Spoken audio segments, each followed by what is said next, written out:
Bismillah, Assalamualaikum semua. Okey, baik, kita jumpa lagi. Okey, lanjutan kepada video saya sebelum ni berkenaan jadual khatam Ramadan tu ya. Saya letakkan jadual kan sebulan tu, dan ramai yang komen mengatakan untuk lelaki sesuai lah. Untuk mereka yang tak ada isu haid, boleh lah. Tapi macam mana pula dengan wanita-wanita yang ada haid? Okey, baik, jom kita cerita macam mana nak buat. Okay, kita tolak penceritaan tentang membaca Al-Quran dalam semasa haid. Cerita perbincangan fiqh, kita tolak ke tepi dulu. Let's assume, jom kita assume that wanita-wanita yang haid tu lebih kurang 6 ke 7 hari lah. 6 ke 7 hari dia bercuti. So, solusi dia apa? Nak khatam Quran pada bulan Ramadan, solusinya adalah kena tambahkan jumlah muka surat untuk baca. So, nak kiranya senang cerita yang perempuan, saya boleh cadangkan untuk wanita kena baca 1.5 juzuk setiap hari. Okey, reservekan 20 hari. Okey, 20 hari untuk anda khatam Al-Quran.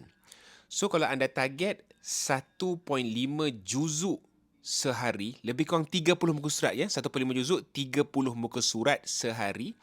InsyaAllah anda akan khatam lebih kurang 20 hari. Okey?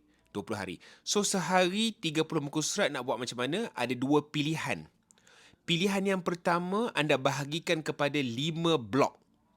5 waktu, 5 masa. Okey? So, kalau anda bahagikan kepada 5, contohnya, lepas subuh anda baca 6 muka. Ya, waktu pagi-pagi tu ada rehat, ada kosong sekejap, 6 muka surat.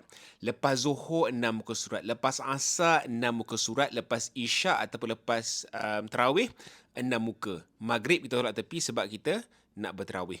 Anda dapat 30 sehari. 30 muka sehari.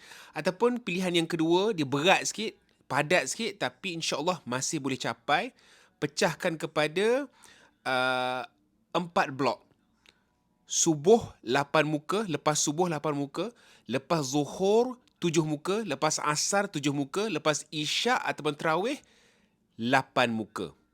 Lepas subuh 8 muka surat, lepas Zuhur 7 muka surat, lepas Asar 7 muka surat, lepas Isyak pun 8 muka surat. Dapat juga 30 muka surat sehari dan insya-Allah cukup masa nak khatam dalam masa sebulan.